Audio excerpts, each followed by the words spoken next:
Hey, I'm James from Smoky Dad Barbecue, and dry turkey is a thing of the past. I'm going to show you my take on Texas-style smoked turkey breast. This recipe is really easy to do, and it comes together in a day. So let me take you back about 6 hours ago when we started the brine process on our turkey, and I'll rejoin you in a minute when we get ready to fire up our pit. So if you are a fan of the book Salt, Fat, Acid, and Heat, this recipe is going to check all of those boxes. So we want to do this a minimum of 6 hours before we plan to get these turkey breasts on the smoker. So let me bring you nice and close, show you how we're going to prepare an incredibly simple wet brine as well as process our turkey breasts. So first we'll get to work on our brine, and you want to have a food kitchen scale handy. It doesn't matter what size container you're using or a Ziploc bag, but you want to be able to measure out the weight of the water that you're using so that we can get our other ingredients right. So for the lemon juice and for the salt, this is Diamond Crystal kosher salt, we're going for 5% of the total weight of the water. This is the briner bucket, which has just a little tab that'll help us push our turkey down, make sure that it stays submerged and gets the benefits of that brine the whole time. So first what we'll do is we'll add in our salt. I'm not gonna go for boiling the water and then adding ice cubes, since that just adds a layer of complexity to try and get the ratios right. So we're going to take some extra time with a whisk, make sure that we mix that up really well. Add in our lemon juice, which is again also 5% by total weight. And we're just going to also add in a couple, peppercorns. This is optional. There's a whole bunch of other things that you can add, whether it be, oranges or lemons, but we're getting sort of that acid from the citrus juice and a little bit of spice from the peppercorns. We're going to add a whole bunch more later, so we don't need to go absolutely crazy here. But I'd say about 2 tablespoons worth of peppercorns is more than enough, as well as drop in a couple bay leaves. 3 or 4 is plenty. Now we're going to mix this up really well to we're sure the salt is diluted. Okay, that looks good. Okay, so now that our brine is made up, we can get to work on processing our turkey breast. So you have a choice here whether you want to do skin on or skin off. If I was doing a dry brine overnight, that's what I would go with if I was going to keep the skin on, since that will help dry it out, which is what we need to get a crispy skin. Normally that would be my preferred method, but since these have already come a little bit mangled, the skin is only covering about half of the surface area. Not only does the wet brine sort of make it easier to get a little bit of a rubbery skin, our skin's not that great anyways, it's just going to shrink up. So we're going to go ahead and remove the skin and clean up our 2 turkey breasts here. Okay, so we've got our 2 turkey breasts with the skin off, so that's looking good. These came split from the butcher, which means we still have our breastbone and a bit of the rib cage to work with. You could absolutely cook them like this for a little bit of protection from the bottom, but since we're going to be doing this in my offset smoker, we don't need to worry about too much heat from the bottom. So I'm going to take the extra time now to remove that, since that'll just prevent us from getting nice slices all the way through. Take a fast forward while we remove our breastbone and rib cage here. Just using the tension or the weight of the turkey breast itself to help just trace along where the flesh is connected to those bones. Make nice, easy work of that. We're nearly free. Okay, there's our first one done. And as you can tell there, we didn't lose a lot of flesh. We've just been able to get off a bit of that rib cage and breastbone. Let's do the other one. So now we'll just clean these up a little bit. Any spots that I missed, a little bit of bone, a little bit of silver skin. Take a fast forward while I clean this up. So those are looking good, really happy with that. We got rid of all those little bone shards, any veins, and so now we're ready to drop these in to our briner bucket. First one, second, ooh, getting close to the top there. And then just using this plate, I'm going to lock it in just to make sure that those don't float to the top. Go down to the second level. Perfect. All right, see you in about 6 hours. Okay, so I've already got our turkey out of the refrigerator and started to rinse that off. We're going to pat it dry, but before we do that, we're going to make up our binder.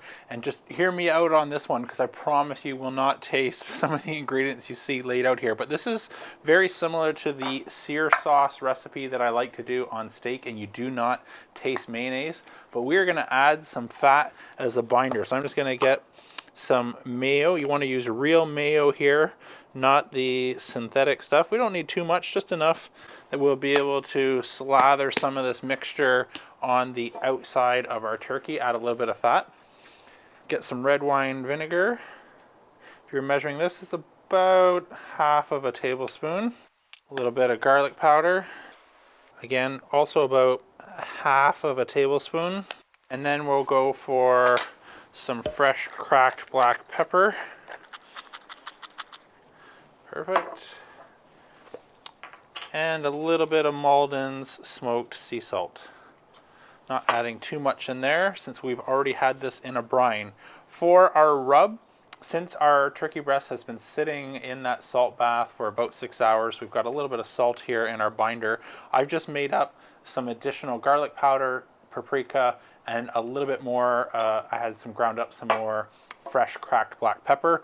Mix that all up. So we are about what normally would be 1 capful of pepper, 1 capful of salt, and then a half cap of garlic and a half cap of paprika. We've just done the exact same thing, except no salt. So take a fast forward while we mix this up. All right, our Texas turkey binder looks good. Let's set that aside. Get some paper towel down so we can make sure that these are dry, so the only liquid and moisture that we're working with is from our binder. Here we go. Oh, this is looking good. You can see some of those peppercorns pressed down in there. So let's pat this dry. Remove any stray peppercorns or seasoning that we missed, just doing a quick rinse. So now we can start to add a little bit of our binder. So rub that in all over real well. Make sure that little bit of rub that we put on sticks. And again, trust me on this one, you won't taste the mayo when we are all said and done, but this will just help give what is traditionally a cut that we have to worry about drying out some much needed extra fat and a little bit of flavor profile. It'll come out really nice.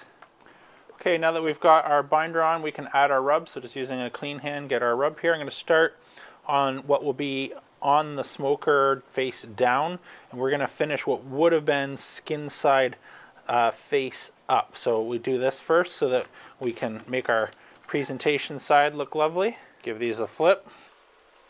Season them up.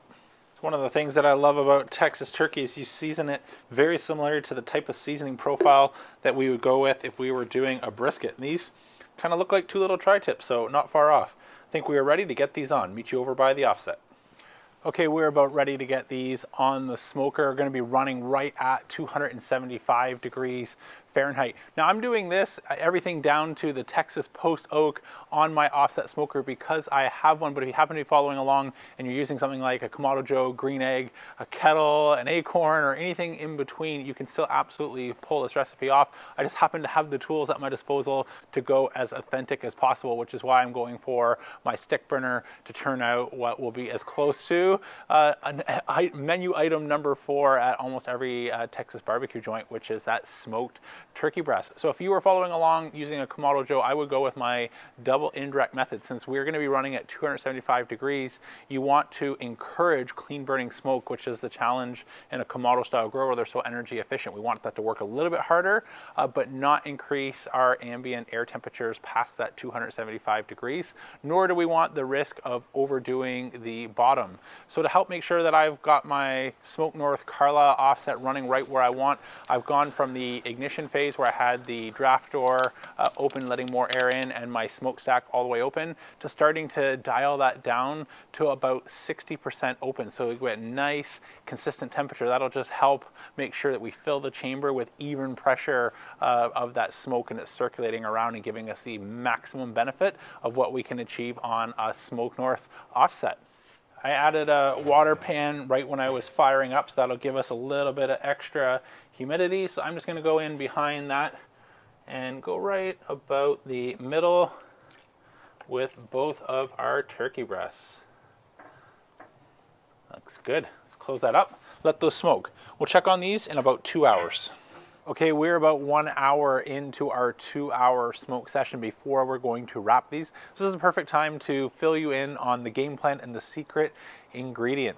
So there's lots of different things that you can do when you're wrapping your turkey breast to help make sure that they come out moist and flavorful. We could melt down some butter and turn that into clarified butter. You could put sticks of butter in there, or a whole bunch of other different combinations. But one of the things I find works best is actually at my local butcher shop, they sell already rendered out goose fat. So this is just like beef tallow when it comes to a poultry version. And so goose fat is going to add this nice, lush, rich, creamy sort of moisture that'll just help coat the tongue and really amp up the flavors. And I promise there will be no thought of anything being dry when this is all said and done. And because we're sticking with the poultry family, it really goes together. You wouldn't want to cross lanes, start mixing, Wagyu beef tallow or anything like that in with our smoked turkey breast. But this is a little known secret that I absolutely love, and I don't see it in too many other videos, and it makes a world of difference. So we'll just break that into a few smaller easy.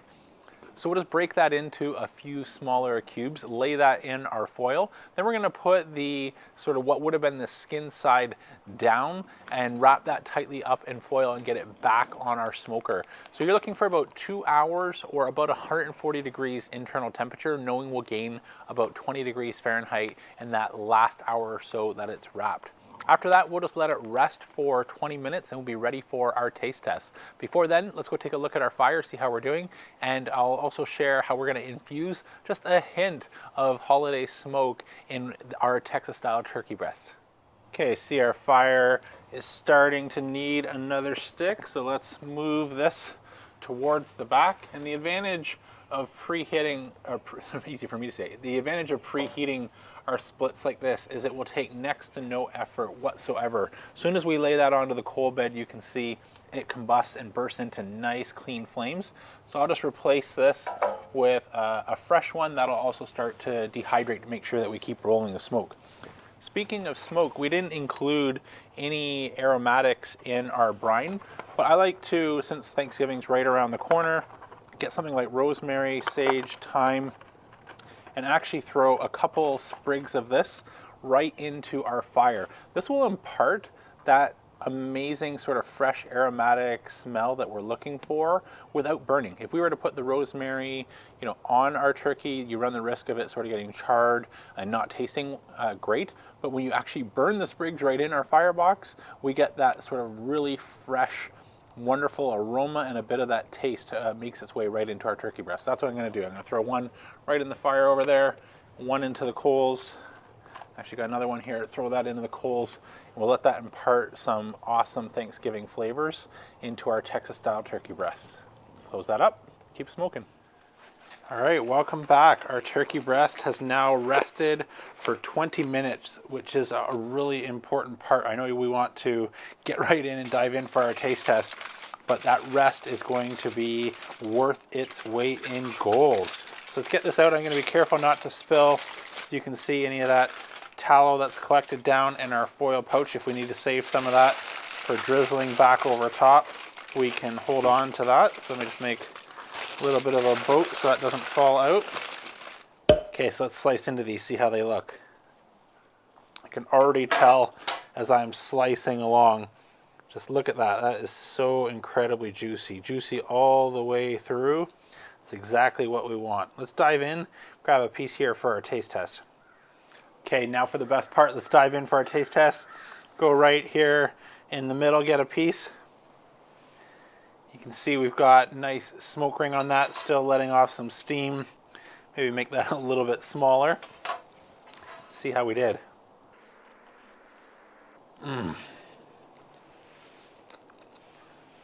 No way turkey should be this juicy. I'm doing that again.